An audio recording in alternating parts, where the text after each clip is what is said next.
people's favorite rappers were in my DMs, you know, and I'll just kind of be like, no. I'll be like I'll be like, oh my God, but then I'll be like, no, it's okay.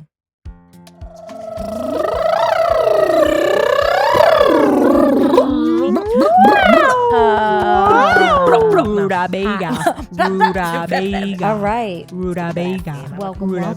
Oh, are we started? Yes. Oh, hey, here we are, another episode of After We Wrap. Thank you for tuning in. Oh my God, this is so exciting.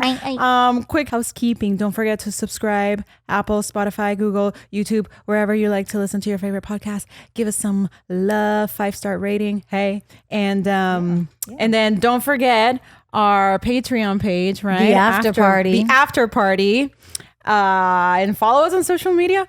After We Wrap Show, and tell your friends and family, and follow your sister, your cousin, your brother, everybody. And Jaina, hi, how are you? Good, how are you? Oh my God, I forgot to introduce myself. Oh, yes. I'm Gabriella Ortiz. I'm Jaina Ortiz, and I am so excited.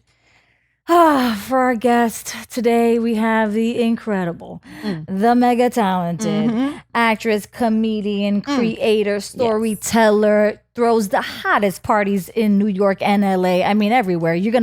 Anyway, we'll get to it. Yes. Sasha Merci. Hey. Oh my God. Honestly, that was a great intro. Thank you. Almost made me cry. But I'm so happy to be here. I'm happy to be here and catch up with you, chop it up, you know. I'm so happy you're here It's been a minute. It has been a minute. So tell us. I mean, straight off the bat, we've stalked your Instagram and TikToks. We did, yeah. And you're freaking hilarious. You're talented. But Thank you. let's talk a little bit about comedy and stand-up and your experience, your journey, what that's been like for you, what it currently is now. So my journey is very interesting because I always wanted to be an entertainer of some sort because I was always entertaining people in my family, like just, making them laugh, making them feel good. I love making people feel good. That's just that's my jam. That's what I like to do. And, but being an entertainer was always like a hoop dream for me. It wasn't something that I was actually making the efforts to do. Like I did plays. I did like one off Broadway show called Spring Thing. And I remember playing this old gym teacher. But initially I auditioned to be one of the lead girls. And I didn't get the role. And I was like the understudy. And I was like, you know what? I'm going to make this old lady the funniest old lady ever. Yes. And so it was the first musical I ever did. And I did that and it was great. And people were like, I came twice because I wanted to watch you play that old lady. And I was like, wow, So I was like 17 then.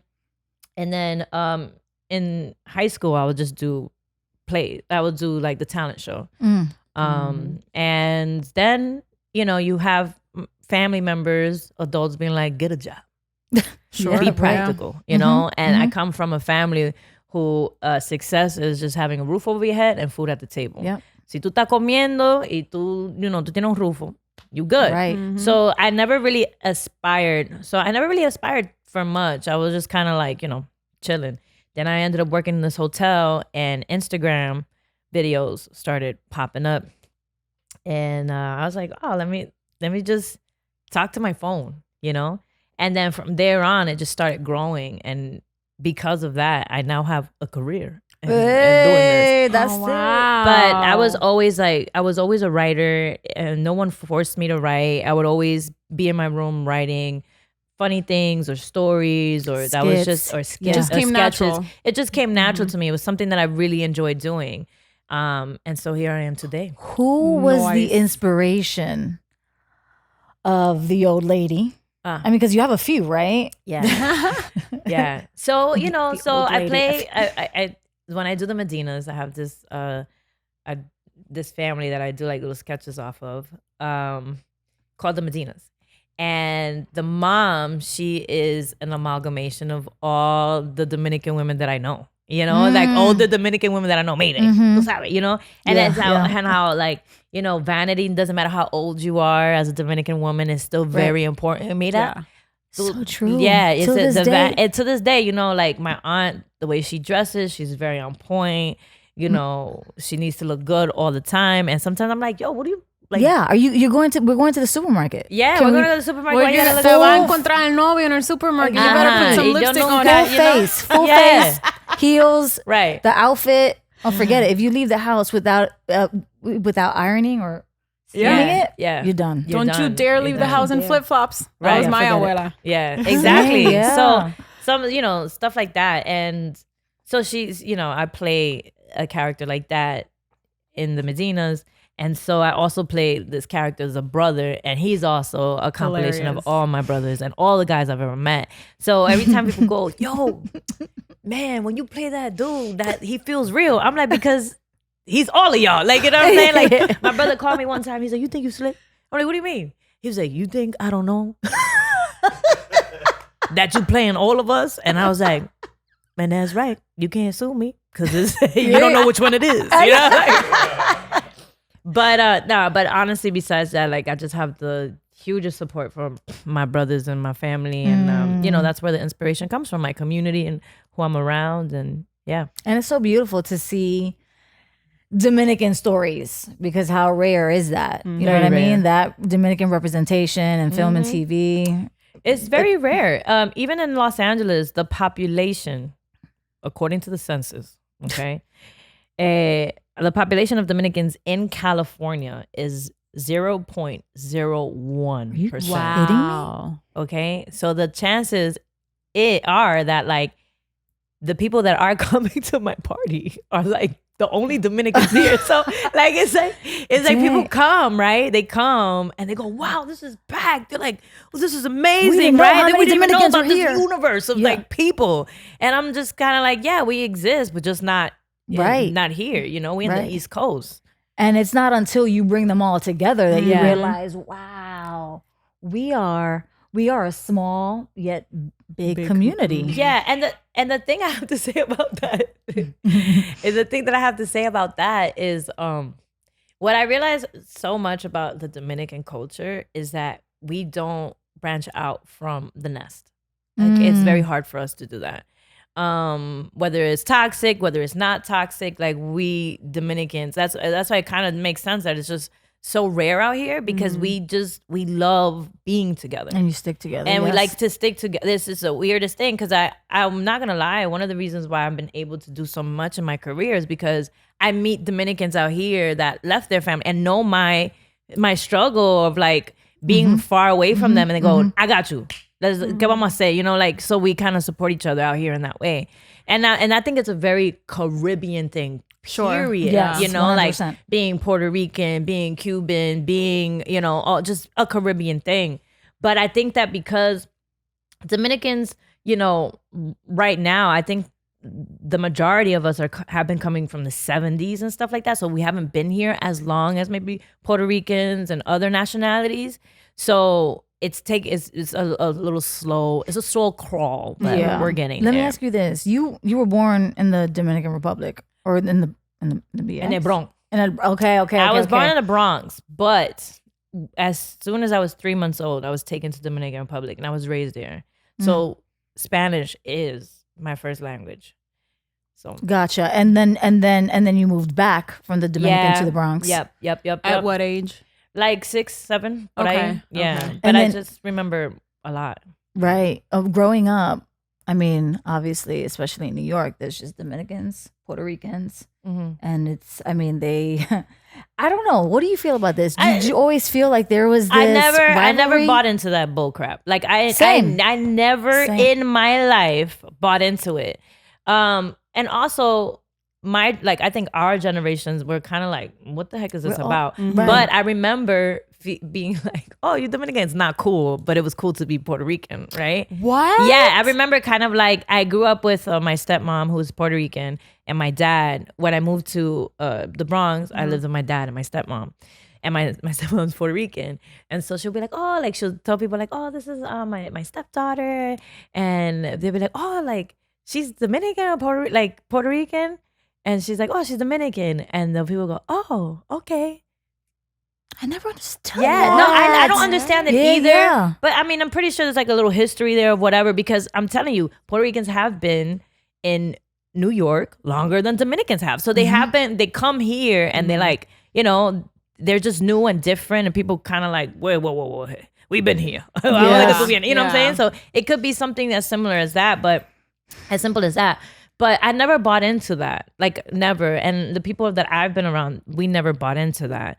Good. And like, if anything, growing up, it was always Dominicans and Puerto Ricans kind of thing. Like it just always was a thing. I just remember when I became a teenager, like it just was a switch in New York City. It was like Dominican parties, Dominican this, Dominican. It was just like, and it just kept growing from there. And just going to Washington Heights and being in that area where it's just like mad Dominicans. And that thing about Dominicans that again, I think is just the Caribbean thing, period.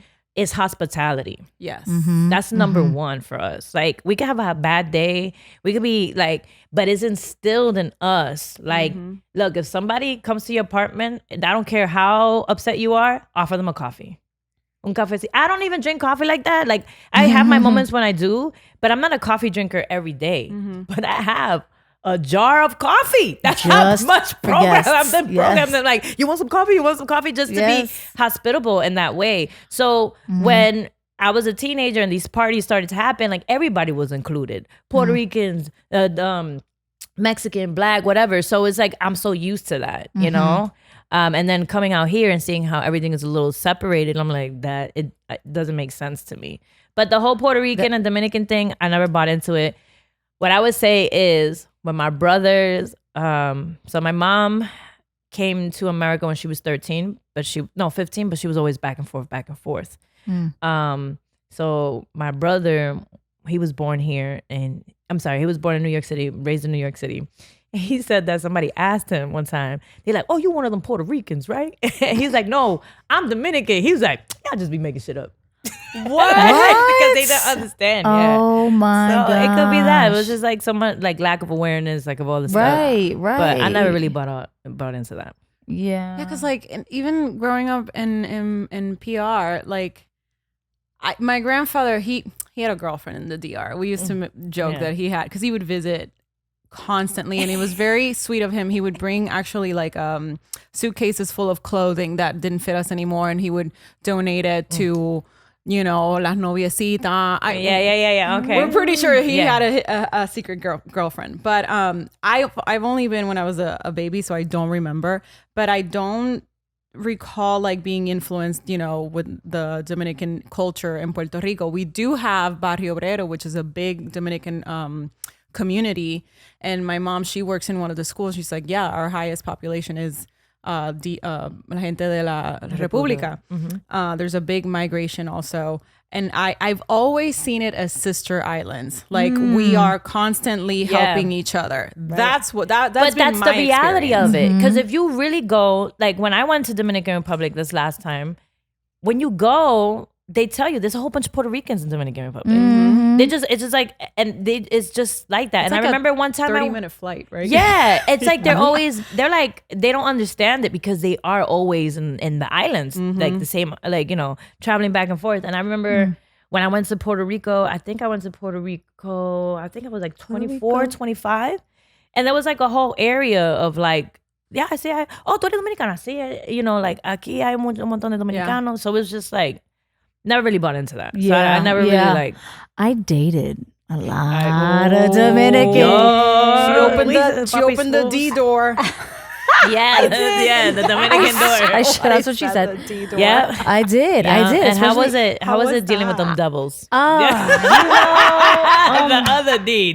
Dominican devils. They know how to get you. They do know how to sweep you up your feet. Yep. I mean, I'm talking about, I had many Dominican boyfriends growing up in the Bronx. Washington Heights was my second home. We're getting the tea. They just know. Yeah. They just know what to say. They know how to move. They have a way of, and you don't, I mean, I don't know. I must have been blindfolded. I don't know. I must. I was just blind from it all. I was very persuaded, and Yeah. I will say I enjoyed it. Yeah. I enjoyed dating Dominicans, and then it got to a point where I was like, nope. You know what? I don't know. There's, I don't know, because look, two Latin people. Don't get me wrong; those relationships work, but I feel like sometimes there needs to be a balance. Yeah. Because we are very passionate, fiery, loud, dramatic people. And Dominicans have a way that I don't want to generalize it, but the Dominican men that I've dated, they have some of them have come across a little machismo. Yeah. Oh, that's embedded. Jealous, controlling. El machismo is it's just. But the machismo Makes me so and mad. whatever, it could be controversial what I'm about to say. And machismo is also very much, from my personal experience,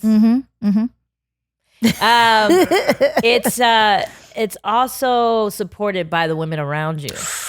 So like these women around you go, it's your responsibility, right, to make this man feel like a man, while men are telling him that he's a man. Right. So it's just like so much of that. It's enabled by the female. And also I'm like, if we as women were like, you know what, I don't want to enable that. Like, right. But I do. I'm not supporting. There's a lot of things that, because don't get me wrong, there's a lot of things where I see, I'm like, okay, when I think about a partnership, I think about a team. Right? Sure. You're going to be stronger in these aspects than I'm going to be stronger. And I'm going to be stronger in these aspects than you're going to be stronger. So how am I going to show up for you, and how are you going to show up for me? You know what I'm saying? Yeah. And if I happen to know how to cook and clean, which is already also programming, but that's how I know how to take care of someone, I'm going to do that. But I'm not always thinking like, oh, that's what I have to do with this person. That But shouldn't I'm be like, an expectation. it shouldn't be an expectation, but I will do that and not because I think it's a role, but also because I think I'm like, okay, this is how I learned how to show love. This is how I learned how to show love. This is how I learned how to show that I care for someone. Because even if you X out like the man in the picture, right, or my partner, or doing this because he's a man, if you go to your friend's house and she cooked for you, and it's delicious, you're gonna be like, wow, I really appreciate that. I can see that you put so much love into that. Or like, friends, family, you appreciate it. How about when every time we go to the holidays, you can't wait to see or taste your grandma's food or your aunt's food, because you know that she's putting so much love into that. So it's not about a role thing. It's because that's how I know how to show that I love. But there is a lot of machismo. Yeah. There is a lot of machismo in it. If the individual has a certain strength, then I don't think that it is like, oh, like whatever. But if you're using that to just be like, whoa, yo soy un hombre. Yeah. Right. Yeah. And this is it because I'm a man, and then from the hands of time. And I'm like, who wrote this hands of time crap? Like who, but yeah, a lot of machismo. A lot. And it's in, like how you said, it's still programmed in the women also. Because when my husband and I started dating, I remember our first Thanksgiving, one of the first, when my mother was there, she's like, mira, hazle el plato. And I look at my mom and I go like, he can pick up and get it himself, mom. I looked at my mother, love you, mom. But I was like, no, mommy, I'm not going to do that with him. And it's not even like our previous and the female ancestors' fault, because that's how they were survived. taught. Survival though. But also the idea of like, as women, we need to serve our men. And there's the expectation from men, oh no, this is exactly how it should be. And growing up, I've seen my grandmother, my mom, no, let him just sit down and enjoy. I'll cook, I'll clean, I'll serve, and I'll pick up everything afterwards, which I mean, now our generation, that's changed. I feel like.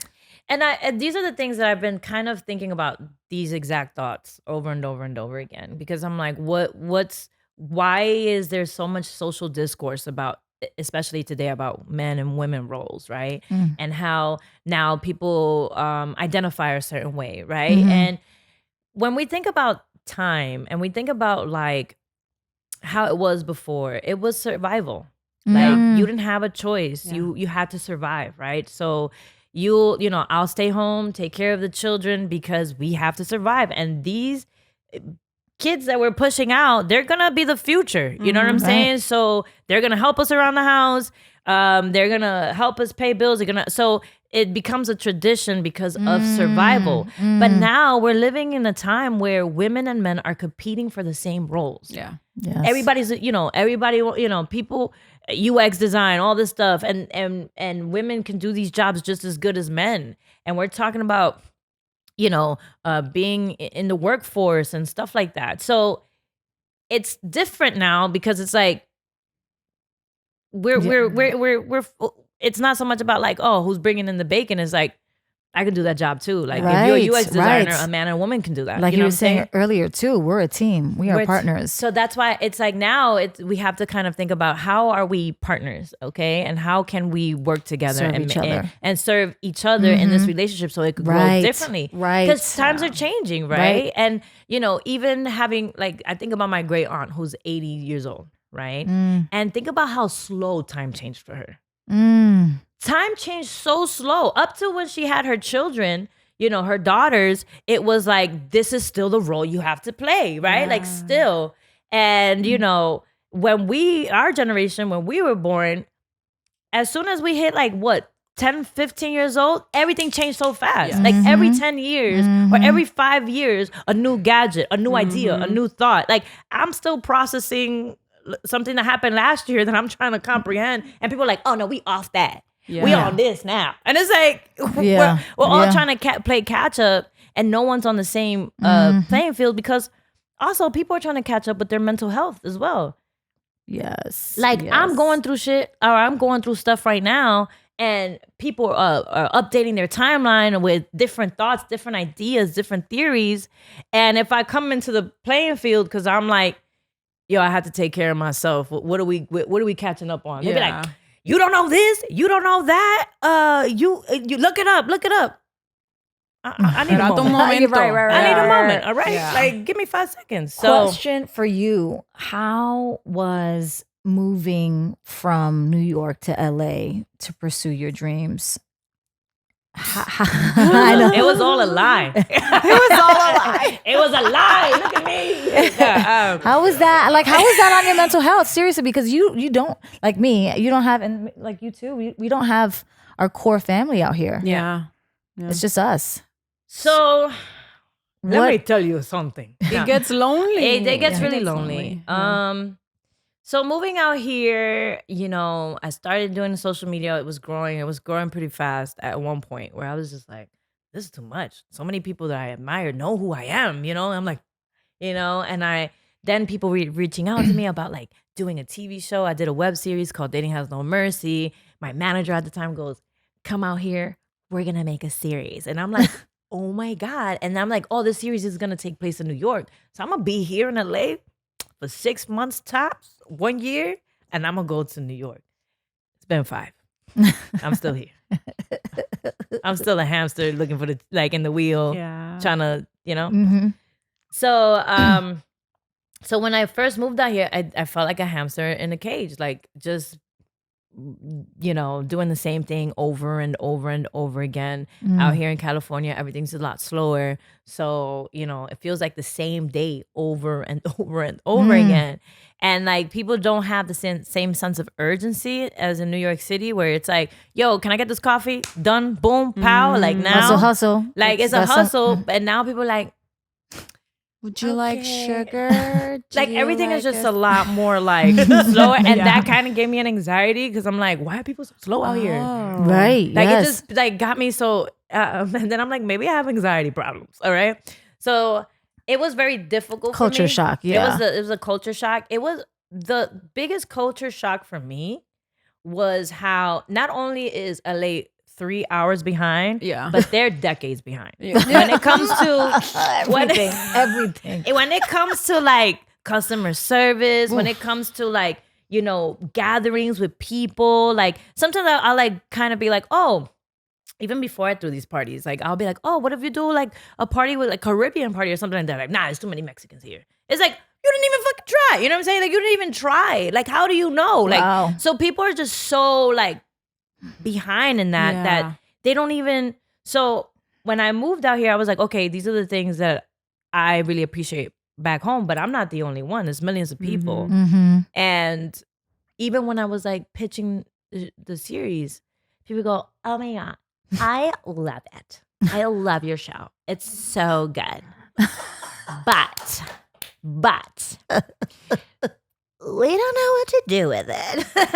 So can you like write something like similar, but like more outlandish, like one of our shows, like we have a talking couch. Like that's what we're going for, And I was just kind of like hitting a dead end. I'm like, I don't even know how to write shit, So I'm like, everything that I did as an entertainer was just from my heart. But yeah, so I'll come and then, my favorite things is the meetings. Like you'll be in front of them and be like, oh my God, let's set up a meeting. And some guy said that, I keep forgetting his name, but he was like that he went to a meeting and the lady was like, yeah, let's set up a meeting. And he was like, set up a meeting? We talking right here, right now. Yeah. This is the meeting. She's like, he was like, it was like I blew her mind. Like it was like, oh my God, yeah, actually we can You're right. Yeah, we can do it now. It's just that type of culture. It's like an event for everything. Yeah, and everything is just so separated. Like even like, if you go to parties out here, it's either super like South American music, South American Latino stuff, and not a mixture of like hip hop or anything like that. And then you go to like the black parties, and it's so like like there's no like inclusion. So when I throw these parties, I'm like, this is the East Coast bringing it to the West Coast. Because when you think about hip hop and all that stuff, Puerto Ricans and blacks are very much the influence of hip hop and where it is today, right?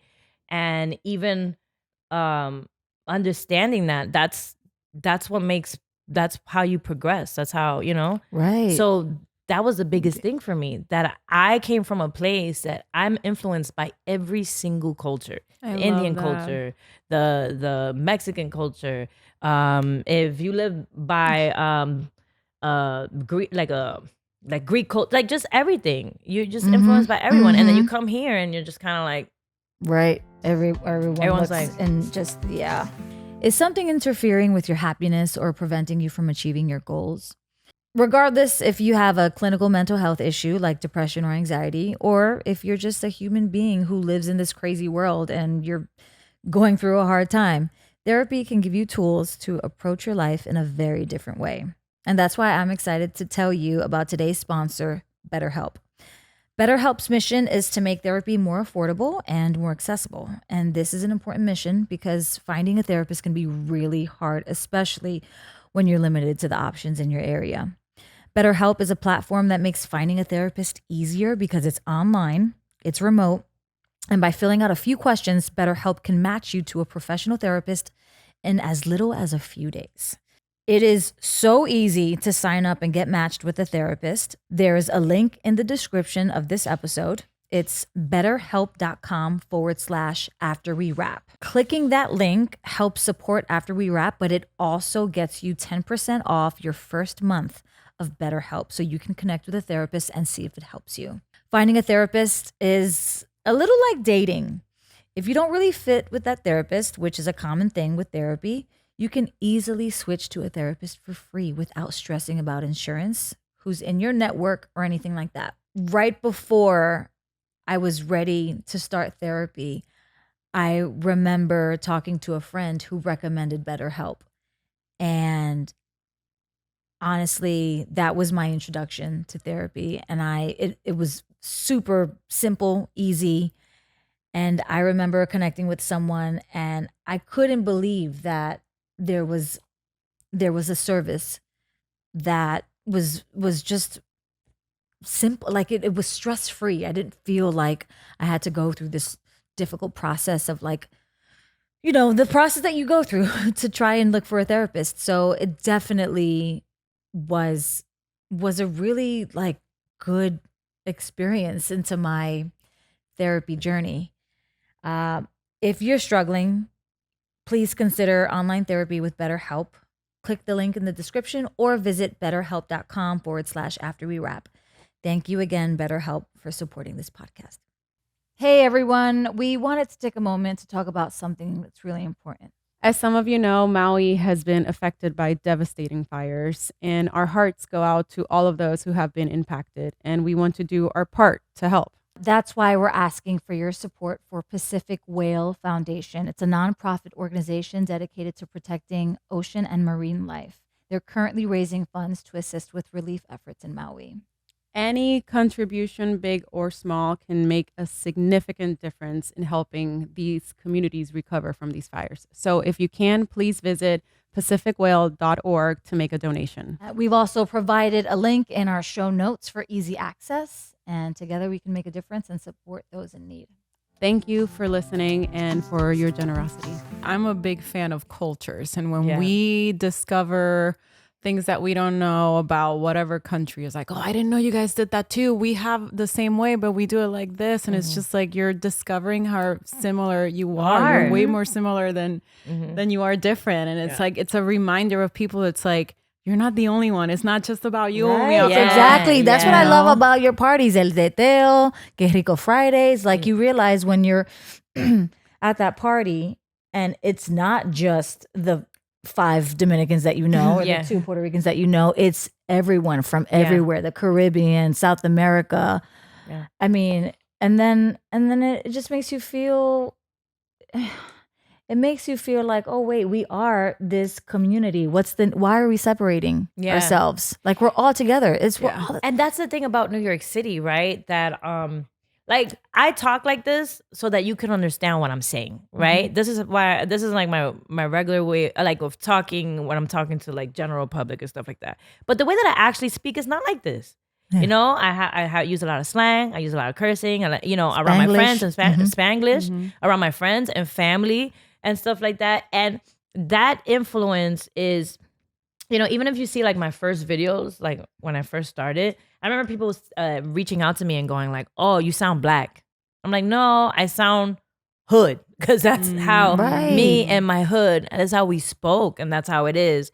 And I think that the people that live outside of New York that have no idea what the culture is there, it's very, I feel like people outside of New York, they're very judgmental and like, oh, what you should be saying, you shouldn't be saying, which is every why are you trying to be why are you trying to be this when you're not this? And it's just like,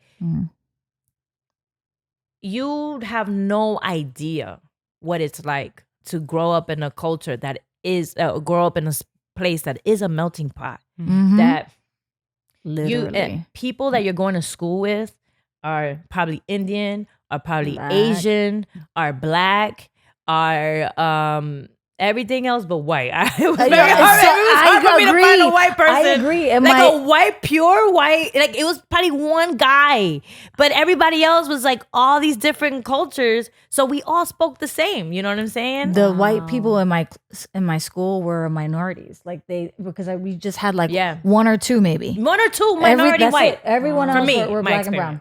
Yeah. But yeah.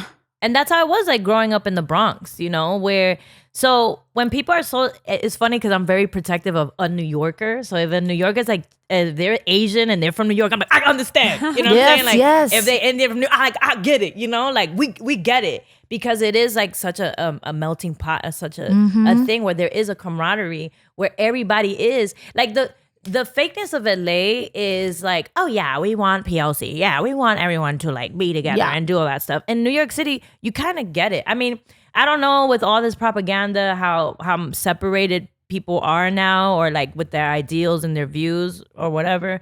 But I know that the New York City that I remember and I grew up in, it was us against them. Yes, it's so true. Everybody was together. Because in LA, especially in film and TV, they're constantly trying to put us in our own little boxes. Yeah. Whereas in New York, from my experience, we're all in the same box. Yeah, if that makes sense. Right. Yeah, we're all struggling. We're all in this hood. We're all fighting the same fight. We all know what it feels like. We're all fighting the same fight. But I think that when you come to places like Los Angeles and everybody's like so separated, you start categorizing the human experience and not realizing that it's like, oh, you're putting yourself in a box and you're thinking that I don't know what you're going through. When, our culture is all about community, and so is your culture. So how are we that different? Right. So Ooh, yes, 100%. yeah. So true. Yeah.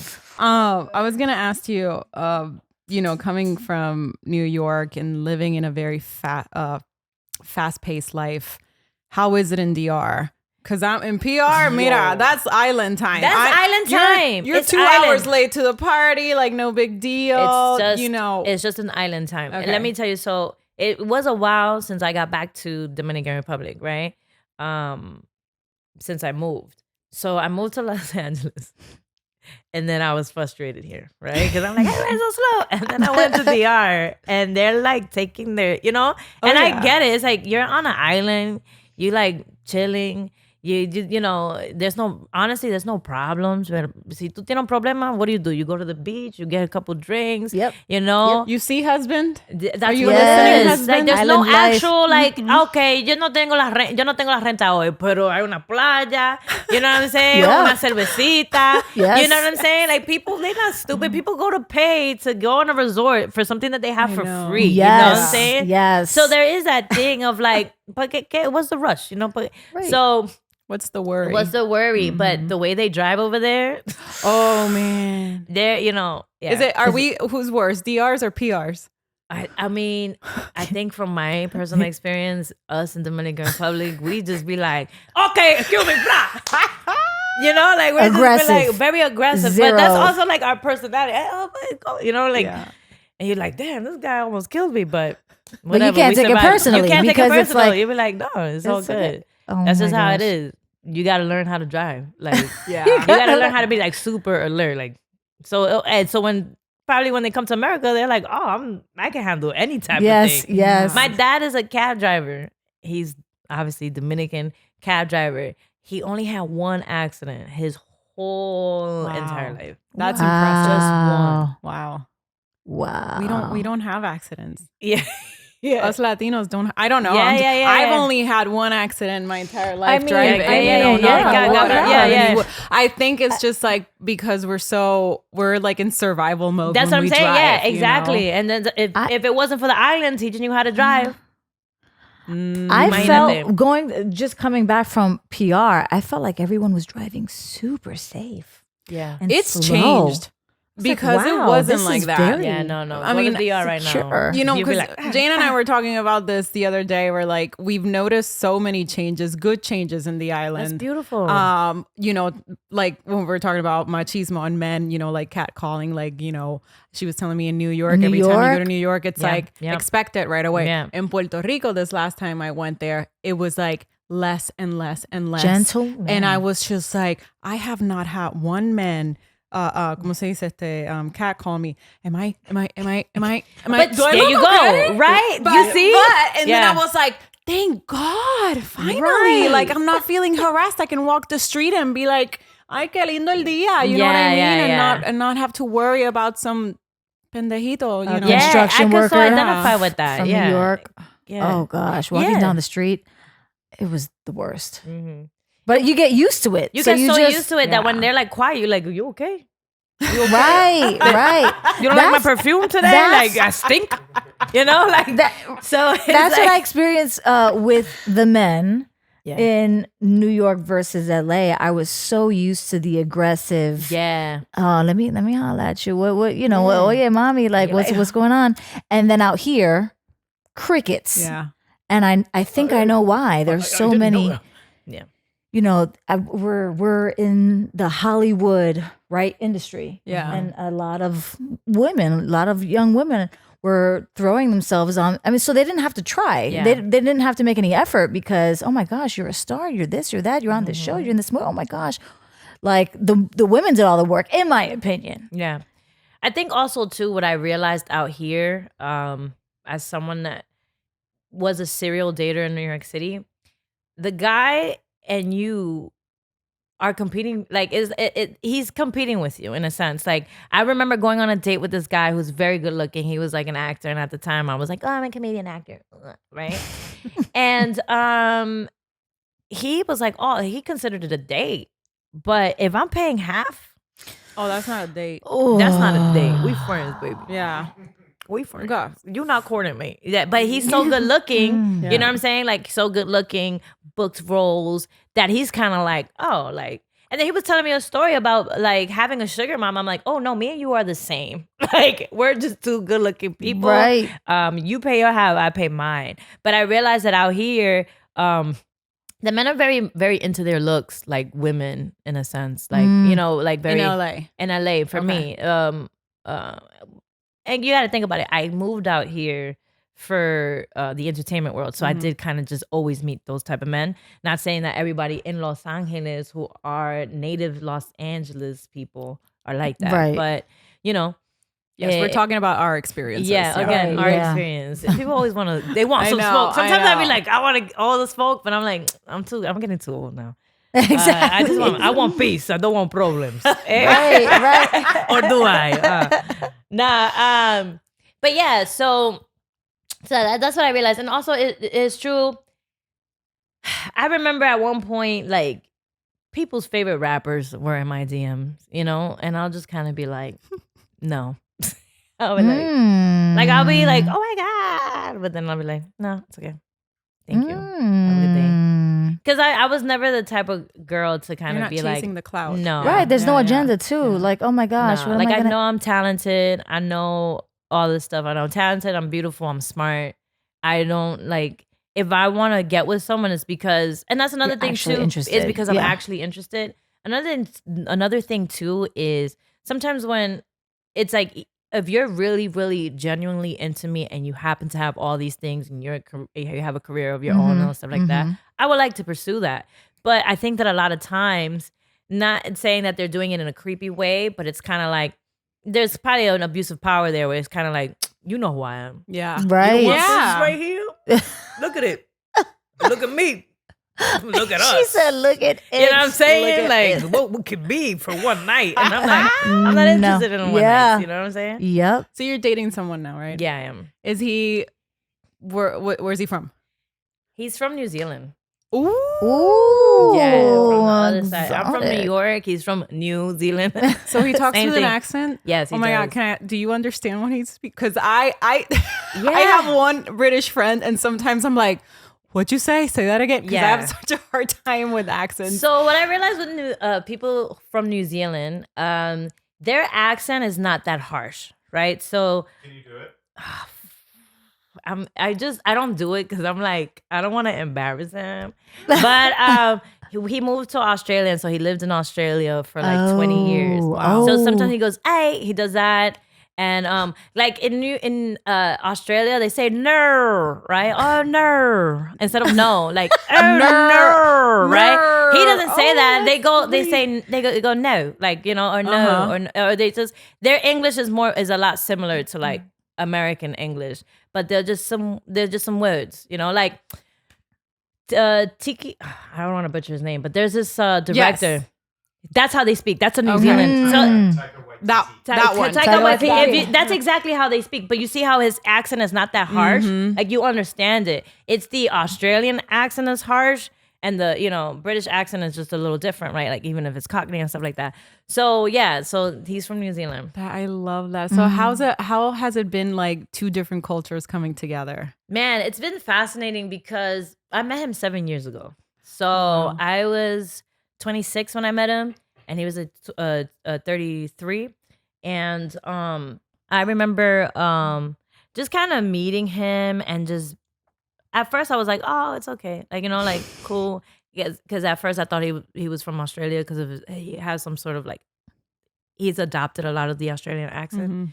So I was like, I was like, okay, cool. But it wasn't until I got to know about him, and like he's half German and half Samoan. But he grew up with his Samoan side of the family a lot. So That's cool. I got to learn about that, about his community. And I'm like, oh, that's very similar to my community. That's what I keep saying. But we met in New York, right? Like the melting pot of the world. Would I have met him out here? Maybe not. But he also DM'd me. So maybe yes. But anyway, so I got to understand the similarity between his culture and my culture. And so I think that was the thing that like really brought us together. I love that. Yeah. Is there anything like in I don't know, because we were talking about like dating Hispanic men and then dating outside of, you know, your own culture. What are, if you want to talk about it, what are the differences? Like, are they more of a gentleman? Are they less aggressive? I'm gonna be honest with you. It's how I feel like I'm dating a Dominican, real quick. Whoa. But no. Like in the way that they're very like smooth and talking and all this stuff. But all the great with qualities. him, yeah, all like the great. But with him, he grew up with 4 sisters, right? I grew up with 4 brothers. So we kind of like sometimes have that combative thing, like men are and women are, you know.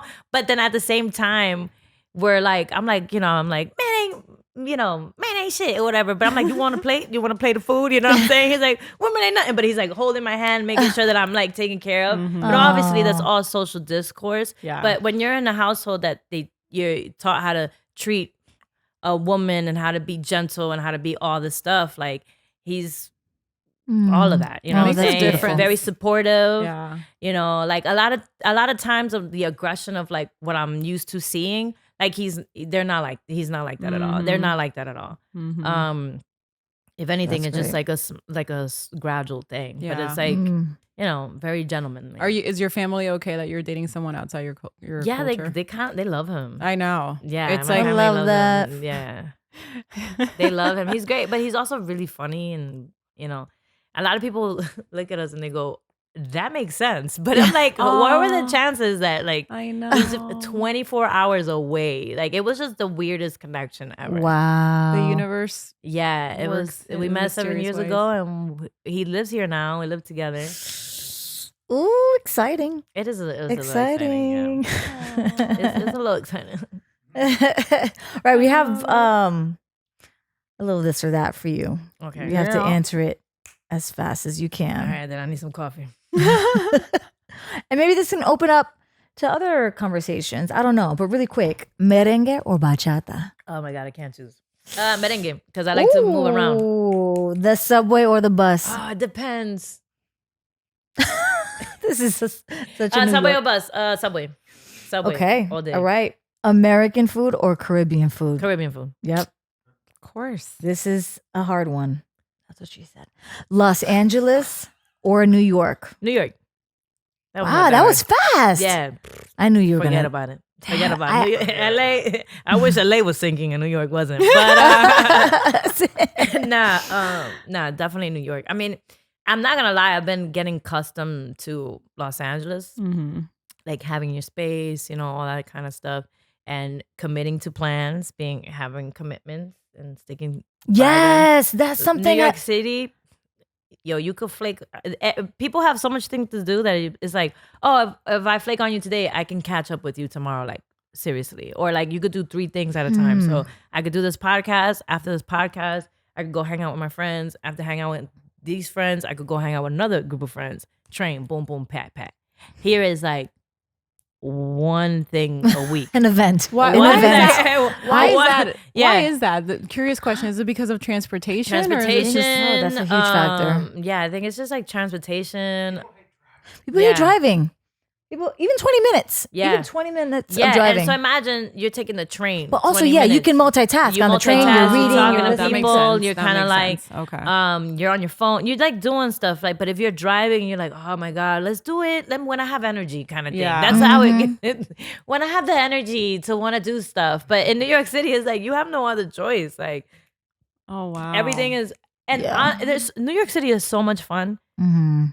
It's a mess Seriously, and if I was probably still like if I was over there still, I wouldn't get half the things that I need to get done.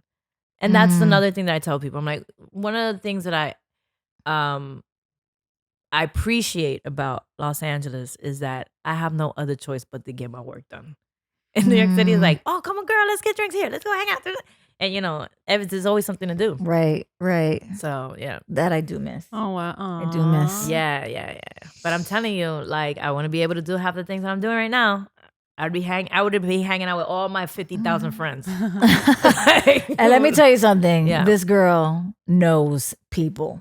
Ooh. Let's just go to her party. Let's just go to one of her parties. Oh my god. You will realize how I mean, how she's able. One time you filled up an entire warehouse. Yeah, right. like almost 1,000 people.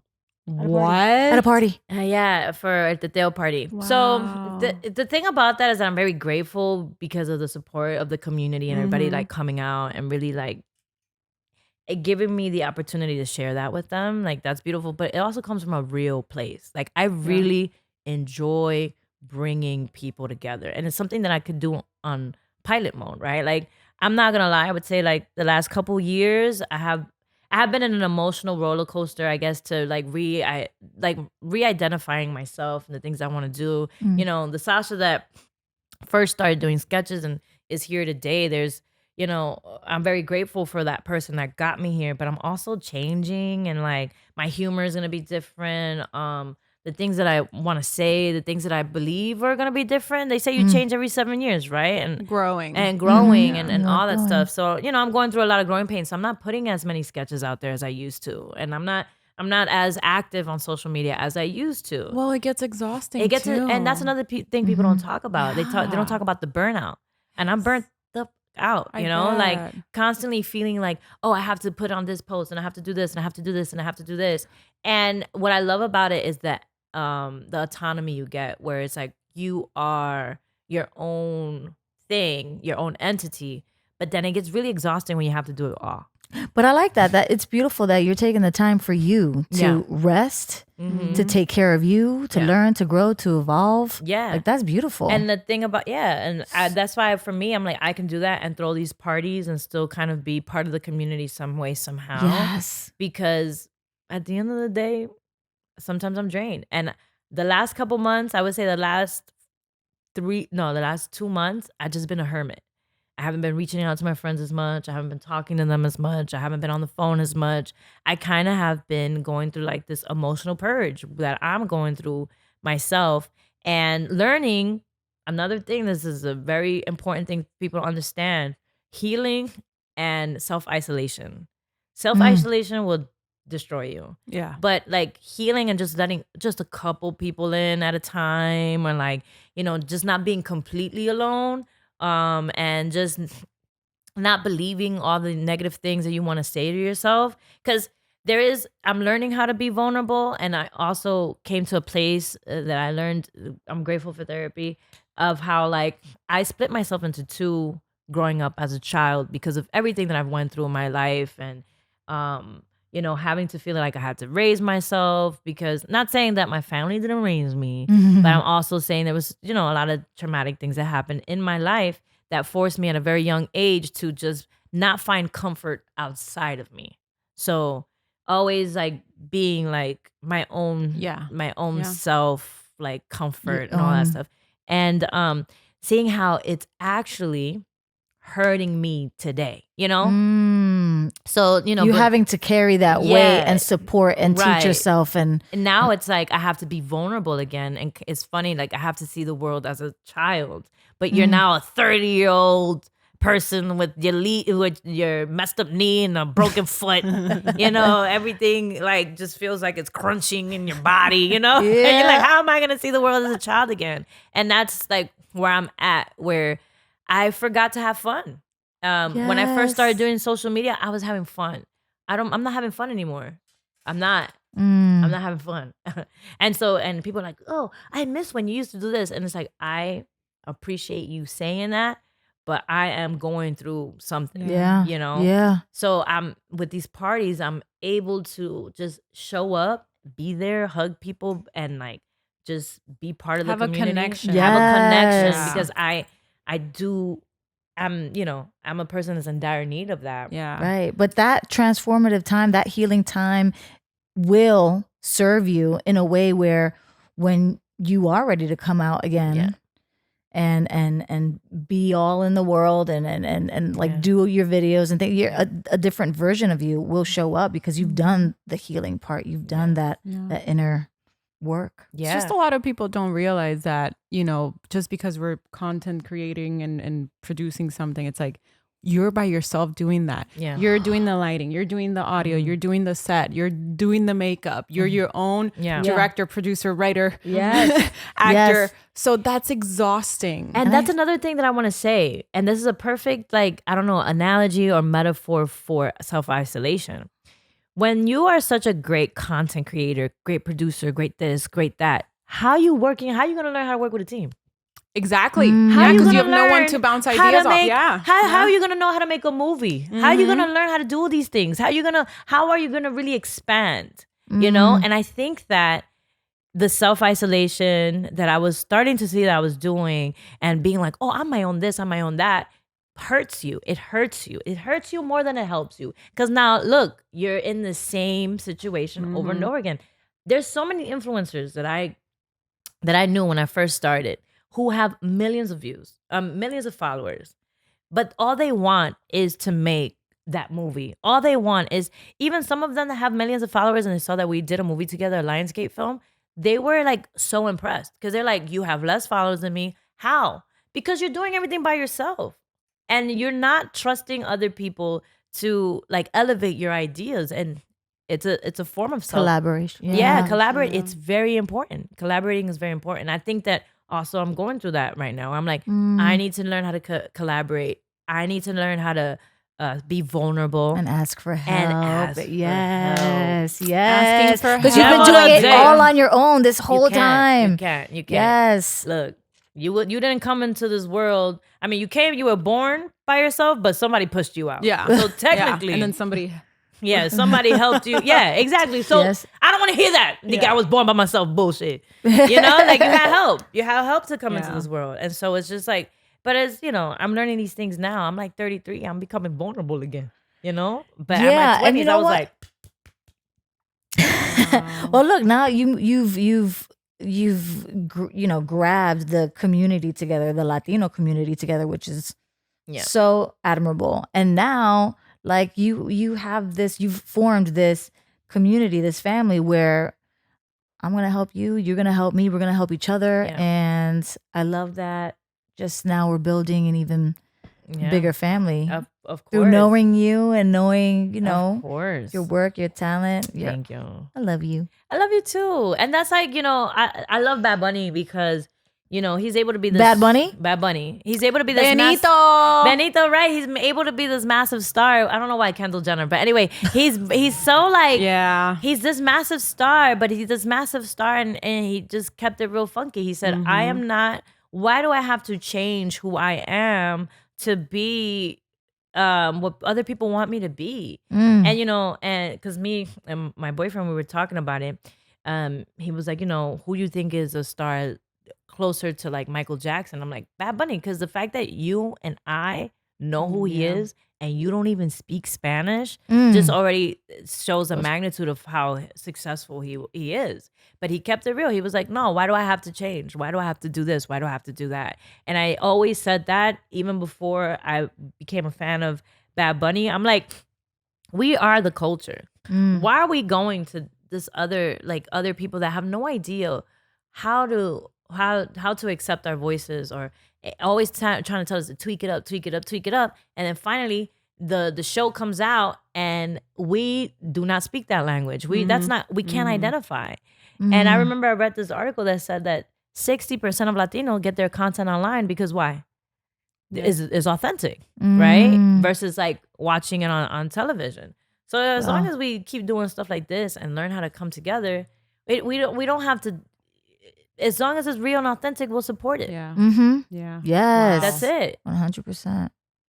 Like I'm not Italian, and I appreciate all the Goodfella films, or I appreciate Italian films, or but it's authentic. It gave them the opportunity to be who they are, to be authentic. People want to see authenticity. Yeah. Well, thank you for being authentic, Sasha. Yes. I try Because the world loves you. I love you. Authentic And- Sasha. Ooh, that's a Authentic title Sasha. right there. Yes. That's the name of my podcast. Y'all better come through. Yes. Hey. Yeah. Where can we follow you? So you can follow me on social media everywhere. Instagram, Twitter. I think that's about TikTok? TikTok. Oh, TikTok. I forgot I got that too. That's how you know I'm living life. Because I'm like, Yeah, she's present. She's in the moment. What's going on? What's your handle? Sasha Merci. So it's at Sasha Merci, SASHA MERCI. And you know, I'm working on some new stuff and I'm very excited about it. Oh, El Teteo. And El Teteo, if you haven't gone and you're in Los Angeles, you better pull up. And if you want me to come to your city, let me know. Also, in Los Angeles, Get Rico Fridays every Friday at the Room Hollywood. What's good? Wow. Que rico, que rico. You heard it. Rico. You heard it. Yeah. Oh my gosh. I just love too that Bad Bunny has a song where he says the El Teteo. Yeah. And I'm just like, that's so cool. Yeah. Un teteo, you know, something like everybody together. Yeah. Well, thank you so much for tuning in to another episode of After We Rap. Sasha Merci, thank you. We love Thank you. you so Thank much for you. being here. Yes. Thank you for having me. Thank you. I really appreciate it.